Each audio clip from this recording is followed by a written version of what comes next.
మనం చాలా కాలం నుంచి గమనిస్తే పాకిస్తాన్ ప్రభుత్వం ఉగ్రవాదులను ప్రోత్సహించడం, కాశ్మీర్ పరిసర ప్రాంతాలకు పంపటం, అక్కడ సామాన్యుల్ని హతమార్చడం ఇది నిత్యకృత్యంగా జరుగుతూ ఉన్న పరిస్థితి. మొన్న పహల్గామ్లో 4-5 ఉగ్రవాదులు దాదాపు 26 మంది టూరిస్టులని అమానుషంగా చంపారు. టూరిస్టులని కాపాడటానికి అక్కడున్న ఒక ముస్లిం యువకుడు, గుర్రాల మీద యాత్రికులను తీసుకెళ్లే వ్యక్తి ధైర్యంగా ముందుకొచ్చి ఆ టెర్రరిస్ట్ దగ్గర ఉన్న తుపాకీ లాక్కోవడానికి ప్రయత్నం చేసి ఆ క్రమంలో టెర్రరిస్టుల యొక్క దాడికి బలై చనిపోయాడు.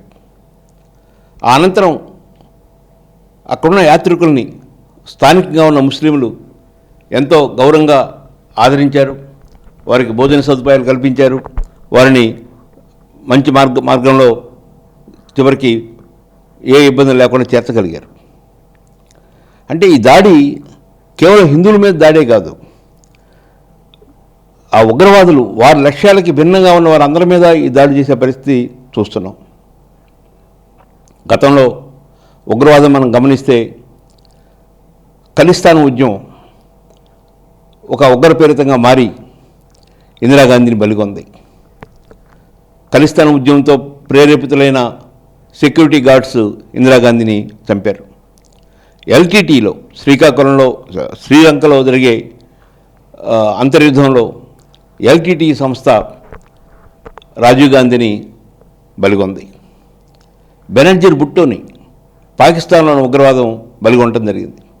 ఇలా అనేక దేశాల్లో ఉగ్రవాదం అనేది అది మతం పేరుతో కావచ్చు, జాతి పేరుతో కావచ్చు, ప్రాంతాల పేరుతో కావచ్చు విజృంభించి చట్టాన్ని తమ చేతిలో తీసుకొని చంపుతున్న పరిస్థితిని చూస్తున్నాం.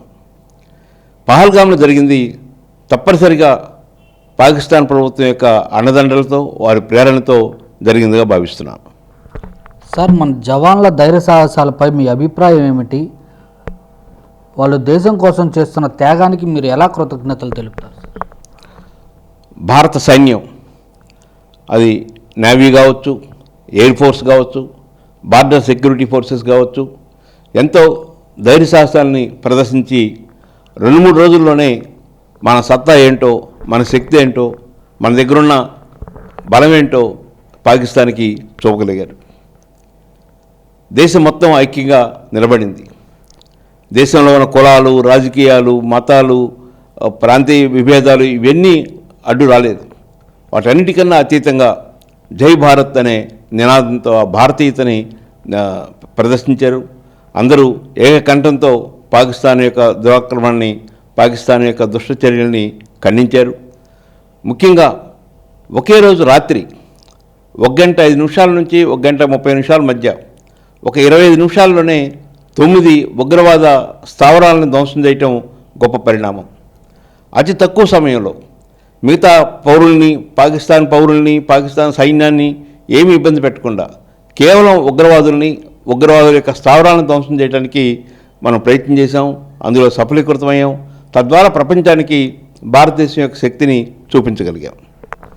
సార్, పాకిస్తాన్ చేస్తున్న ఈ దుశ్చర్యలను మీరు ఎలా ఖండిస్తారు? అంతర్జాతీయ సమాజం దీనిపై ఎలా స్పందించాలని మీరు కోరుకుంటున్నారు సార్?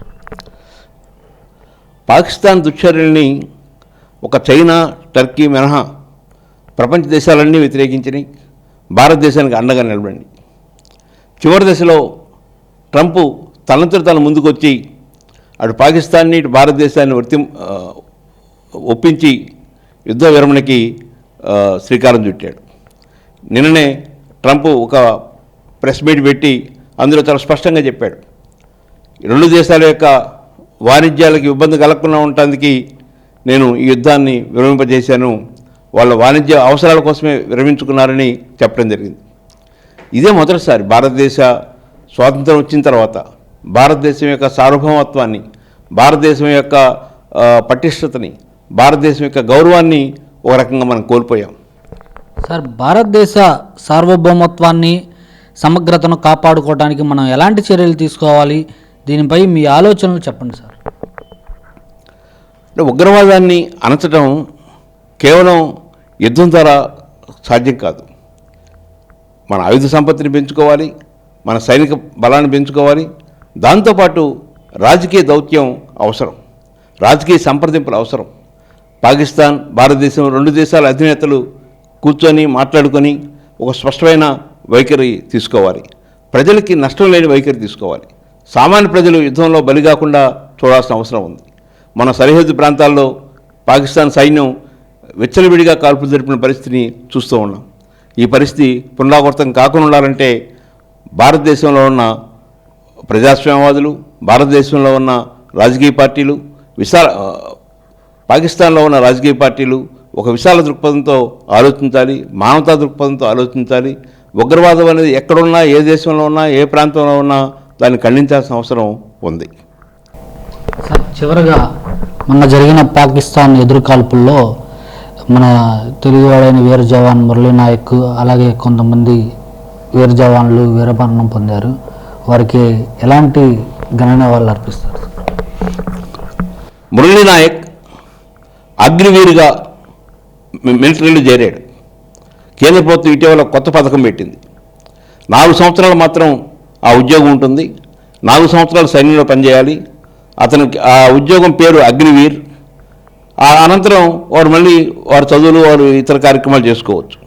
అంటే ఈ 4 సంవత్సరాలు ఒక సుశిక్షకుడిగా, ఒక ఆర్మీలో అనేక విషయాలు తెలుసుకునే వ్యక్తిగా, దేశానికి తోడ్పడే వ్యక్తిగా ఉంటాడు.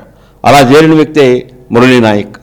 చాలా పేద కుటుంబం, ఒక గిరిజన తండాలో పుట్టి పెరిగాడు. ఒక్కడే కొడుకు.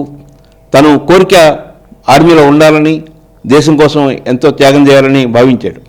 కానీ దురదృష్టవశాత్తు వారు చనిపోవటం, ఆ అనంతరం దేశం కానీ రాష్ట్రం కానీ స్పందించిన తీరు అద్భుతం.